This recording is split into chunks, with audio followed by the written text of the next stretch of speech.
Hello ಸ್ನೇಹಿತರೆ, ಎಲ್ಲರೂ ಹೇಗಿದ್ದೀರಾ? ಇವತ್ತು ನಾವು ಕುಕ್ಕೆಗೆ ಹೋಗೋಣ ಅಂತ ಪ್ಲ್ಯಾನ್ ಮಾಡ್ಕೊಂಡಿದ್ದೀವಿ. ಹಾಗಾಗಿ ರಾತ್ರಿ ಟ್ರೈನಿಗೆ ಹೋಗ್ತಾ ಇದ್ದೀವಿ. ಈಗ ಟೈಮ್ 2 ಗಂಟೆ. ಸೊ ನಮ್ಮೂರು ಸ್ಟೇಷನ್ಗೆ ಹೋಗ್ತಾ ಇದ್ದೀವಿ ಇವಾಗ. ಬನ್ನಿ ಹೋಗೋಣ.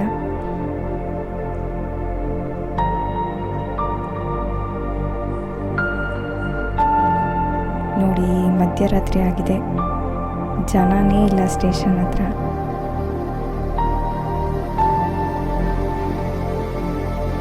ನೋಡಿ, ಇದೇ ನಮ್ಮ ರಾಣೆಬೆನ್ನೂರು ರೈಲ್ವೆ ಸ್ಟೇಷನ್. ನಮ್ಮ ಮನೆಯಿಂದ 1-2 ಕಿಲೋಮೀಟ್ರಲ್ಲಿದೆ ಸ್ನೇಹಿತರೆ. ಹಾಗಾಗಿ ನಾವು ವಾಕಿಂಗ್ ಮಾಡಿಕೊಂಡೇ ಬಂದಿದ್ದು. ಬನ್ನಿ ಒಳಗೆ ಹೋಗೋಣ. ನೋಡಿ, ಫುಲ್ ಸ್ಟೇಷನ್ ಖಾಲಿಯಾಗಿದೆ. ಕೆಲವರು ಅವರವರ ಟ್ರೈನ್ಗೆ ವೆಯ್ಟ್ ಮಾಡ್ತಿದ್ರೆ, ಇನ್ನು ಕೆಲವರು ನಿದ್ದೆನೇ ಹೋಗಿಬಿಟ್ಟಿದ್ದಾರೆ. ಇಲ್ಲಿ ಯಾವುದೋ ಒಂದು ಗೂಡ್ಸ್ ಗಾಡಿ ಹೋಗ್ತಾ ಇದೆ. ಈಗ ನಮ್ಮ ಟ್ರೈನಿಗೋಸ್ಕರ ಇಲ್ಲಿ ಕೂತ್ಕೊಂಡು ವೆಯ್ಟ್ ಮಾಡಬೇಕು ನಾವು. 2:15 ತೋರಿಸ್ತಾ ಇದೆ ನಮ್ಮ ಟ್ರೈನು. ಬನ್ನಿ ವೆಯ್ಟ್ ಮಾಡೋಣ. ಬೆಂಗಳೂರಲ್ಲೆಲ್ಲ ಕೆಲಸ ಮಾಡೋರಿಗೆ ಅವಾಗವಾಗ ಈ ಥರ ಟ್ರಿಪ್ಪೆಲ್ಲ ಹೊಡಿತಾರೆ. ಸೊ ವರ್ಕ್ ಪ್ರೆಷರಿಂದ ಸ್ವಲ್ಪ ಆಚೆ ಬರ್ಬೋದು. ಮೈಂಡ್ ಕೂಡ ತುಂಬ ರಿಲ್ಯಾಕ್ಸ್ ಸಿಗುತ್ತೆ ಸ್ನೇಹಿತರೆ.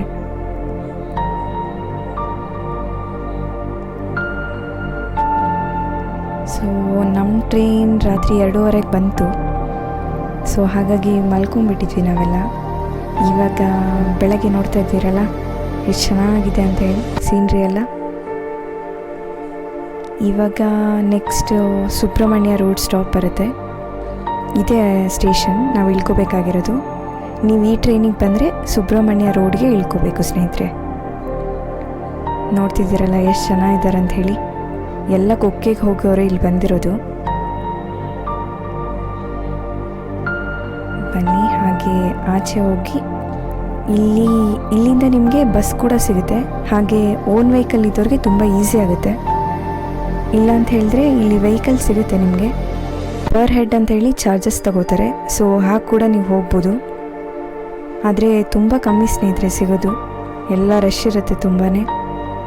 ಹಾಗಾಗಿ ಆ ಸ್ಟೇಷನ್ ರೋಡಿಂದ ನೀವು 1 ಅಥವಾ 2 ಕಿಲೋಮೀಟರ್ ನಡ್ಕೊಂಡು ಹೋಗಬೇಕು. ಅಲ್ಲಿ ನಿಮಗೆ ಮೇನ್ ರೋಡ್ ಸಿಗುತ್ತೆ. ಅಲ್ಲಿ ತುಂಬಾ ಬಸ್ಸಸ್ ಸಿಗುತ್ತೆ ಸ್ನೇಹಿತರೆ. ಸೊ ನಾವು ಕೂಡ ಹೀಗೆ ನಡ್ಕೊಂಡು ಹೋಗ್ತಾ ಇದ್ದೀವಿ. ಯಾವುದು ವೆಹಿಕಲ್ ಸಿಕ್ಕಿಲ್ಲ ಅಂತ ಹೇಳಿ. ನೋಡ್ತಿದ್ದೀರಲ್ಲ ಎಷ್ಟೊಂದು ಜನ ಪಾದಯಾತ್ರೆ ಕೂಡ ಬರ್ತಾರೆ.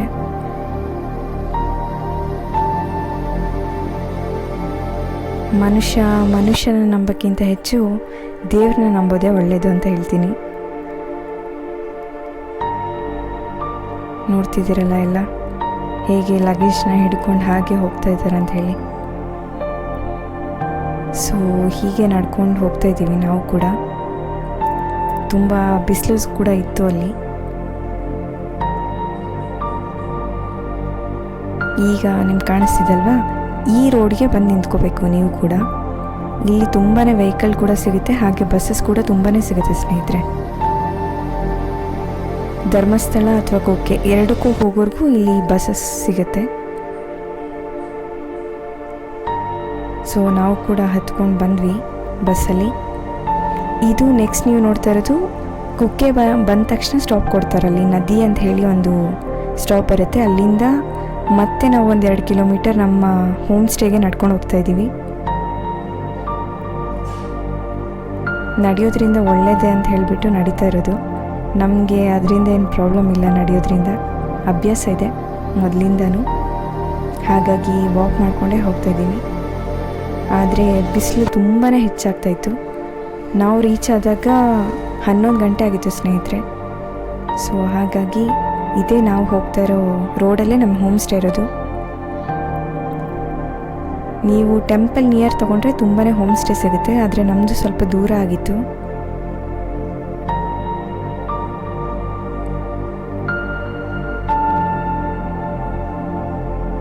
ಇಲ್ಲೂ ಸಹ ಹೋಮ್ ಸ್ಟೇ ಸಿಗುತ್ತೆ ನಿಮಗೆ.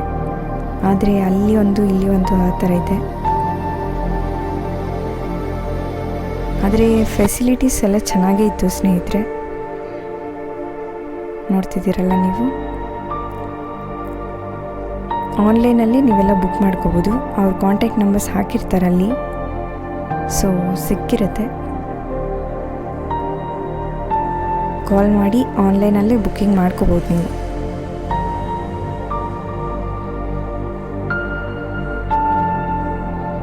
ನೋಡಿದ್ರಲ್ಲ, ಎಲ್ಲ ಕಡೆ ಹಸಿರು ಹಸಿರು ಕಾಣಿಸ್ತಾ ಇದೆ. ಬೆಂಗಳೂರಲ್ಲಿ ಈ ಥರ ಎಲ್ಲ ಸಿಗೋದೇ ಕಷ್ಟ ನೋಡಲಿಕ್ಕೆ.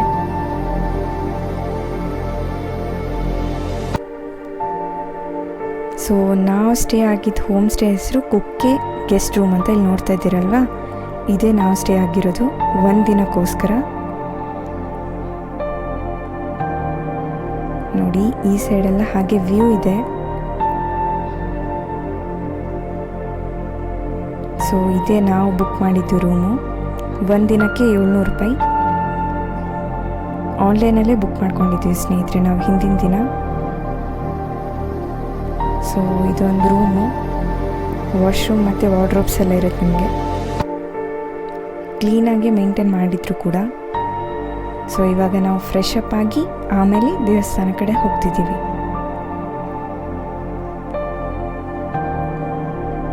ನೋಡಿದ್ರಲ್ಲ, ಒಂದು ಬೆಡ್, ಒಂದು ಟಿ ವಿ, ವಾಶ್ರೂಮ್ ಇಷ್ಟಿದೆ. ಸೊ ಮತ್ತೆ ಅಲ್ಲಿ ಹೋಮ್ ಸ್ಟೇಯಿಂದ ವಾಕ್ ಮಾಡ್ಕೊಂಡು ಬಂದರೆ ಇಲ್ಲಿ ನಿಮ್ಗೊಂದು ದೇವಸ್ಥಾನ ಕಾಣಿಸುತ್ತೆ ನೋಡಿ. ಹಾಗೆ ಇಲ್ಲೊಂದು ಪಾರ್ಕ್ ಕೂಡ ಇದೆ ಅದ್ರ ಪಕ್ಕನೇ. ಮಧ್ಯಾಹ್ನ ಆಗಿತ್ತು ಅಂತ ಹೇಳಿ ಮೇ ಬಿ ಕ್ಲೋಸ್ ಮಾಡಿದ್ರು ಅನ್ಕೋತೀವಿ. ಆದರೆ ತುಂಬಾ ಚೆನ್ನಾಗಿತ್ತು ಹೊರಗಡೆಯಿಂದ. ನೋಡಿ ಎಷ್ಟು ಹಸಿರಾಗಿದೆ ಒಳಗೆಲ್ಲ.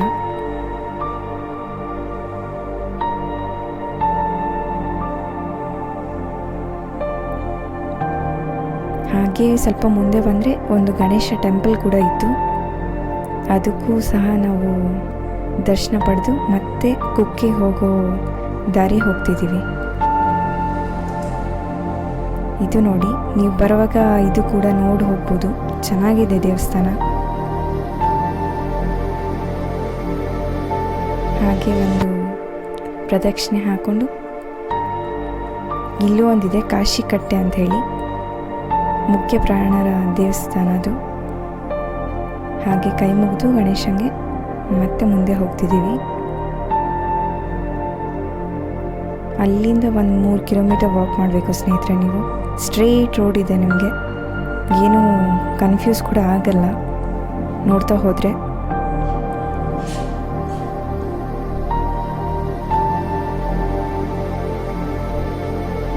ನೋಡಿ, ಇಲ್ಲಿ ನೋಡ್ತಾ ಇದ್ದೀರಲ್ಲ, ತುಂಬ ಗೆಸ್ಟ್ ಹೌಸ್ ಕೂಡ ನಿಮಗೆ ಸಿಗುತ್ತೆ. ದೇವಸ್ಥಾನದ ಹತ್ತಿರ ಕೂಡ ಆಗುತ್ತೆ ನಿಮಗೆ. ಆನ್ಲೈನಲ್ಲಿ ಬುಕ್ ಮಾಡ್ಕೋಬೋದು. ಸರ್ಚ್ ಮಾಡಿದ್ರೆ ಆರಾಮಾಗಿ ಸಿಗುತ್ತೆ ನಿಮಗೆ. ನಿಯರ್ ಬೈ ಟೆಂಪಲ್ ಅಂತ ಹಾಕಿದ್ರೆ ಹೀಗೆ ವಾಕ್ ಮಾಡ್ತಾ ಹೋಗಬೇಕು.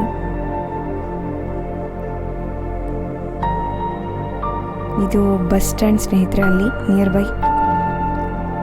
ವಾಪಸ್ ಊರಿಗೆ ಹೋಗ್ಬೇಕಂದ್ರೆ ಬಸ್ಸಸ್ ಇಲ್ಲ ಸಿಗುತ್ತೆ ನಿಮಗೆ ಈಸಿಯಾಗಿ ದರ್ಶನ ಆದಮೇಲೆ. ಇದೇ ಕುಕ್ಕೆದು ರೋಡ್. ಇವಾಗ ನಾವು ಟೆಂಪಲ್ ನಿಯರ್ ಇದ್ದೀವಿ. ಸೊ ಅಂಗಡಿಗಳೆಲ್ಲ ಕಾಣಿಸ್ತಿದೆ ಅಲ್ವಾ, ಶಾಪಿಂಗ್ ಮಾಡೋರು ಇಲ್ಲೆಲ್ಲ ಮಾಡ್ಕೋಬೋದು. ಇದೇ ದೇವಸ್ಥಾನದ ಮುಂಭಾಗ ಅಂತಲೇ ಹೇಳ್ಬೋದು.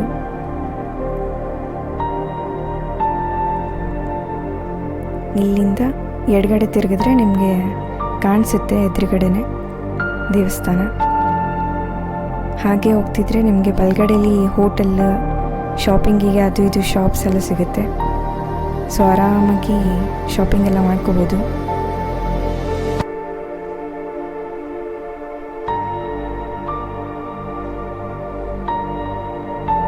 ಚೆನ್ನಾಗಿ ನೀಟಾಗಿ ಮೇಂಟೈನ್ ಮಾಡಿದ್ದಾರೆ ಸ್ನೇಹಿತರೆ. ಹಾಗಾಗಿ ನೀವು ಕೂಡ ಏನೇ ತಿಂದರೂ ಅದನ್ನ ಸೀದಾ ಡಸ್ಟ್ಬಿನ್ಗೆ ಹಾಕಿ, ಅಲ್ಲಿ ಇಲ್ಲಿ ಚೆಲ್ಲಾಡಬೇಡಿ.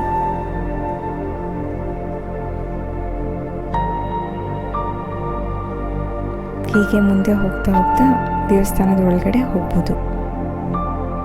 ನೋಡ್ತಿದ್ದೀರಲ್ವಾ, ಇದೇ ದೇವಸ್ಥಾನ.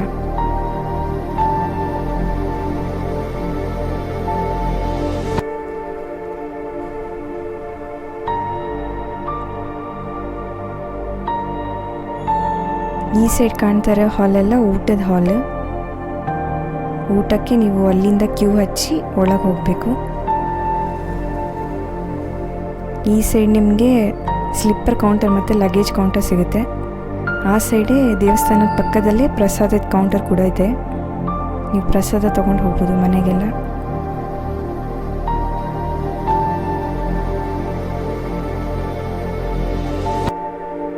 ಇಲ್ಲಿ ಬೋರ್ಡೆಲ್ಲ ಹಾಕಿದ್ದಾರೆ ನೋಡಿ ಸ್ನೇಹಿತರೆ.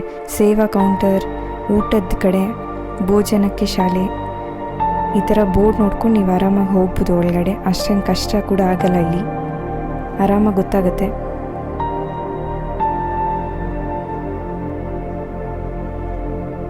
ನೀವು ಯಾವುದೇ ಪೂಜೆ ಪುನಸ್ಕಾರ ಮಾಡಿಸ್ಬೇಕಂತ ಹೇಳಿದ್ರು ಆನ್ಲೈನಲ್ಲಿ ಬುಕ್ ಮಾಡ್ಬೋದು, ಅಥವಾ ಇಲ್ಲೇ ಬಂದು ಹಿಂದಿನ ದಿನ ಉಳ್ಕೊಂಡು ಬುಕ್ ಮಾಡ್ಕೋಬೋದು ಸ್ನೇಹಿತರೆ.